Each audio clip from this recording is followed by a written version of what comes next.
नमस्कार, आप सभी का एक बार फिर से स्वागत है आंगनवाड़ी और मासा बहनों के सबसे पसंदीदा चैनल ICDS न्यूज में। पहली खबर देख लेते हैं। आपको बता दें कि अच्छा काम कर रही आशाओं को 5-5 हज़ार रुपये दिए गए। लखनऊ से खबर है, जैसे कि आप अपनी स्क्रीन पर देख भी पा रहे होंगे कि अच्छा काम कर रही आशाओं को 5-5 हज़ार सरकार के द्वारा दिया जा रहा है। पूरी खबर देख लेते हैं। लखनऊ प्रमुख संवाददाता। ग्रामीण इलाकों में कोरोना नियंत्रण की जमीनी हकीकत देखने बुधवार को जिलाधिकारी BKT के साढ़ा मऊ, पहाड़पुर, राजापुर, इंदौर पहुंचे। इन गांवों में संक्रमितों का हालचाल लिया गया। कुछ को दवाइयां बांटी गईं। साथ ही अच्छा कार्य कर रही आशा कार्यकर्तियों को 5-5 हज़ार रुपये की प्रोत्साहन राशि देकर सम्मानित भी किया गया। जैसा कि आप यहां पे साफ साफ देख पा रहे होंगे कि जो आशा कार्यकर्तियां हैं उनके कार्य को देखते हुए सरकार के द्वारा उनको 5-5 हज़ार की प्रोत्साहन राशि उत्तर प्रदेश में दी जा रही है। इसी तरह आप नीचे देखेंगे कि DM अभिषेक प्रकाश सबसे पहले साढ़ा मऊ प्राथमिक स्कूल में चल रहे वैक्सीनेशन केंद्र पहुंचे। यहां वैक्सीन लगवाने आए लोगों से बातचीत की। प्राथमिक स्कूल में ही DM ने आशा, एनम और निगरानी समितियों के साथ बैठक की। DM ने टेस्टिंग और मरीजों को दवा बांटने का कार्य तेज करने का निर्देश दिया।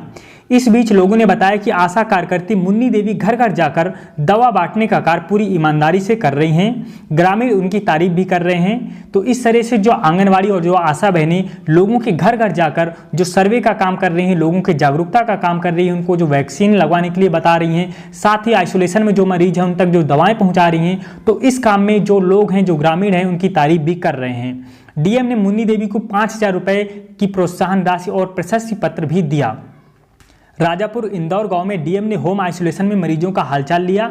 यहां पर उन्होंने आशा कार्यकर्ती राजेश्वरी देवी को उनके उत्कृष्ट कार्य के लिए 5 हज़ार रुपये प्रशस्ति पत्र देकर सम्मानित भी किया। तो इस तरह से उत्तर प्रदेश में जो आशा बहनें हैं उनको 5-5 हज़ार की प्रोत्साहन राशि दी जा रही है। यह उत्तर प्रदेश सरकार का एक अच्छा कदम है, लेकिन हम यहाँ पर कहना चाहेंगे कि अगर आंगनवाड़ी बहनों को भी यहाँ पर प्रोत्साहन राशि दी जाती तो बहुत ही अच्छा होता। इससे पहले आप सभी को पता है कि आशा बहनों के साथ साथ आंगनवाड़ी बहनों का भी नाम आया था कि उनको भी प्रोत्साहन राशि दी जाएगी, किंतु बाद में आंगनवाड़ी बहनों का नाम प्रोत्साहन राशि की लिस्ट से हटा दिया गया। वहां पर केवल आशा बहनों और जो बाकी जो हेल्थ कर्मचारी हैं उनका नाम रखा गया है। यहाँ पर आंगनवाड़ी बहनों का नाम हटा दिया गया है। तो हम सरकार से पूछना चाहते हैं कि आंगनवाड़ी बहनें भी वही कार्य कर रही हैं, साथ में उनका सहयोग कर रही हैं जितने भी कर्मचारी कार्य कर रहे हैं, किंतु आंगनवाड़ी कार्यकर्तियों के साथ ये भेदभाव क्यों किया जाता है? अगर उनको भी प्रोत्साहन राशि दे देते तो वो और भी अच्छा काम करती। आपकी इस विषय में क्या राय है, कमेंट करके जरूर बताइएगा। क्या आंगनवाड़ी बहनों को प्रोत्साहन राशि नहीं मिलनी चाहिए? आपकी इस विषय में क्या राय है, कमेंट करके जरूर बताइए। इसमें जो लाभार्थी हैं उनको जो ड्राई राशन दिया जा रहा है उसकी एक लिस्ट है, हम आपको दिखाने जा रहे हैं। इसमें किस लाभार्थी को कितना क्या क्या मिलना है ये पूरा ये लिस्ट है। आप देख पा रहे होंगे कि लाभार्थी वार ड्राई राशन खाद्यान्न, गेहूं एवं चावल एवं घी, दूध, चना दाल एवं ऑयल वितरण की मात्रा कितनी होती है, आप ही देख लीजिए। यहाँ पे देख पा रहे होंगे सबसे ऊपर लाभार्थी दिया गया है, गेहूं की मात्रा, चावल की मात्रा, चना दाल की मात्रा, देसी घी की मात्रा, दूध की मात्रा और ऑयल की मात्रा।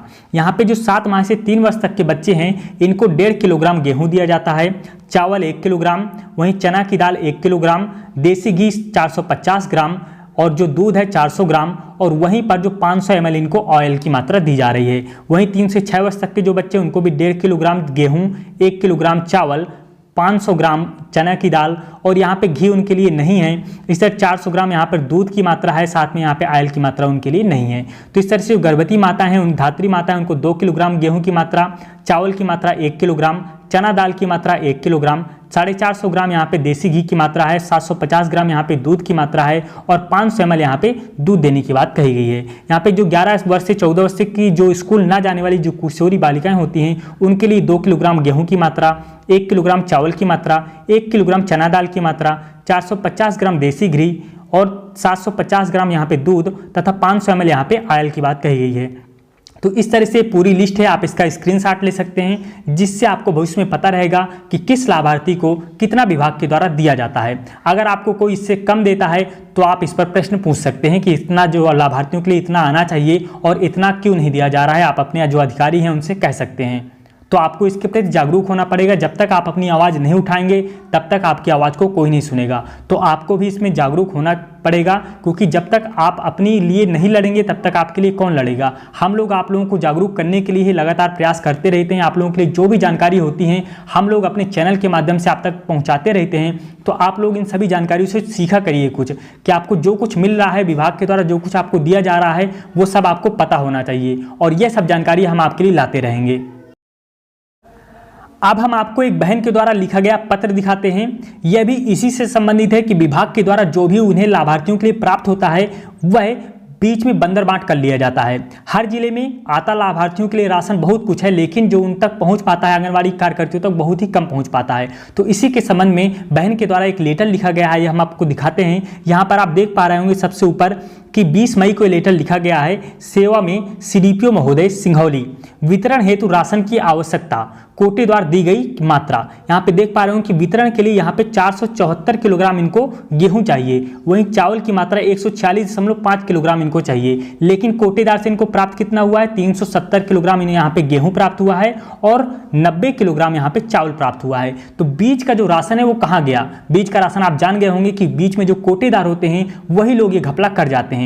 बाद में जब लाभार्थी आंगनवाड़ी से लड़ते हैं कि हमारा जो राशन आया है वो कहाँ गया, तो वहां पर आंगनवाड़ी जो बहनें होती हैं उनको बहुत सारी समस्याओं का सामना करना पड़ता है। लड़ाई झगड़ा मोड़ लेती हैं, उनकी गाली गलौज सुननी पड़ती है, ऐसी बहुत सारी समस्याएं होती हैं। आप सभी लोग जानती होंगी, जो जब आप फील्ड में जाकर वितरण करती होंगी तो ये सब समस्याएं आपको देखने को मिलती होंगी।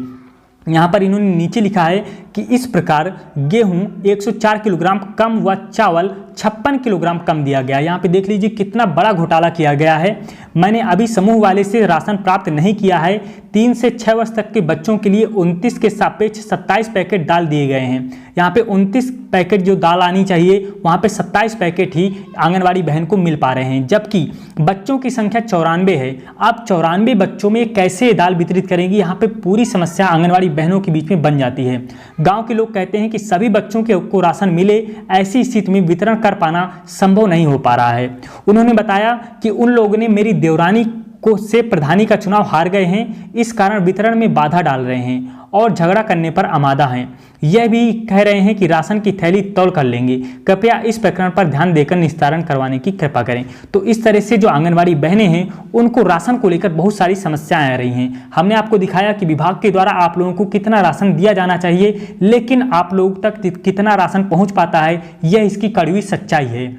अब आप लोगों को ही सोचना है कि आपको इस विषय पर क्या करना है। सबसे पहले तो आपका जितना राशन आना चाहिए आप उनसे कहिए कि आप हमें इतना राशन दीजिए। अगर इतना नहीं दे रहे हैं तो उसको लिखित दीजिए कि हमने आपको इतना दिया है, और जब आपके पास लिखित प्रारूप रहेगा तो आप अपने जो अधिकारी हैं उनको दिखा सकते हैं। नहीं तो यहाँ पर पूरा घपले का आरोप आपके ऊपर लगा दिया जाएगा और बाद में आपको परेशानी पड़ेगी। तो इसलिए जब भी आपको राशन मिला करे तो उनसे लिखित लिखवा लिया करिए कि हमें आप लिख कर दीजिए कि हमें कितना राशन प्राप्त हुआ है, आप हमें कितना दे रहे हैं। तो इस तरह से आपके पास एक प्रारूप रहेगा जिससे आप उसको कहीं सी ठोस जगह पर दिखा सकते हैं। तो इस तरह से आप लोग इसमें सतर्क रहा करिए, क्योंकि आपके ऊपर पूरी जिम्मेदारी है। आप लोगों को सही से काम करना है, नहीं तो बाद में आरोप आपके ऊपर लगा दिया जाता है। तो इस तरह बहुत सारी समस्याएं आंगनवाड़ी बहनों को देखने को मिलती हैं। यहाँ पर स्वयं सहायता समूहों के द्वारा भी आंगनवाड़ी बहनों के साथ बहुत बुरा बर्ताव किया जाता है। वहाँ पर जो राशन की मात्रा है आंगनवाड़ी बहनों तक बहुत कम पहुँचाया जाता है, और बाद में जो पूरा दार मदार आ जाता है वो आंगनवाड़ी कार्यकर्तियों पर आ जाता है कि आंगनवाड़ी कार्यकर्तियाँ इसमें घपला कर रही हैं, और इस तरह से आंगनवाड़ी कार्यकर्तियों पर पूरा आरोप लगाया जाता है। उत्तर प्रदेश सरकार के द्वारा एक बहुत ही अच्छी पहल की जा रही है। आपको बता दें कि अनाथ बच्चों की परवरिश की जिम्मेदारी उठाएगा प्रशासन।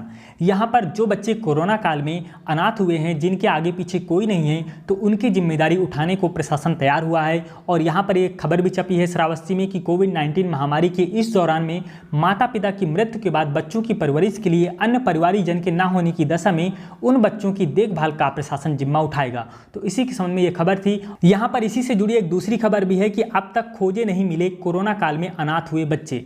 प्रशासन के द्वारा कहा गया है कि हम जो अनाथ बच्चे हैं उनकी देखभाल करेंगे, लेकिन यहाँ पर अभी तक एक भी अनाथ बच्चे नहीं मिले हैं। तो अगर आपके आसपास कोई ऐसे अनाथ बच्चे हैं जिनको इसकी ज़रूरत है तो आप उसकी जानकारी विभाग को जरूर दीजिए। यहाँ पर कहा गया है, यहाँ पर एक हेल्पलाइन नंबर भी जारी किया गया है कि कोरोना काल में जिन बच्चों ने अपने माता पिता दोनों में से किसी एक को खो दिया है उनके संबंध में सूचना कोई भी व्यक्ति चाइल्ड लाइन के हेल्पलाइन नंबर 1098 या महिला हेल्पलाइन नंबर 181 पर दे सकता है। ऐसे बच्चों को चाइल्ड लाइन 24 घंटे के अंदर बाल कल्याण समिति के समक्ष प्रस्तुत करेगी। ऐसे बच्चों की सूचना राष्ट्रीय बाल अधिकार संरक्षण के आयोग के हेल्पलाइन नंबर इतने पर भी दी जा सकती है। तो इस तरह से प्रशासन के द्वारा जो उत्तर प्रदेश में अनाथ हुए बच्चे हैं उनकी जिम्मेदारी उठाने की बात कही जा रही है।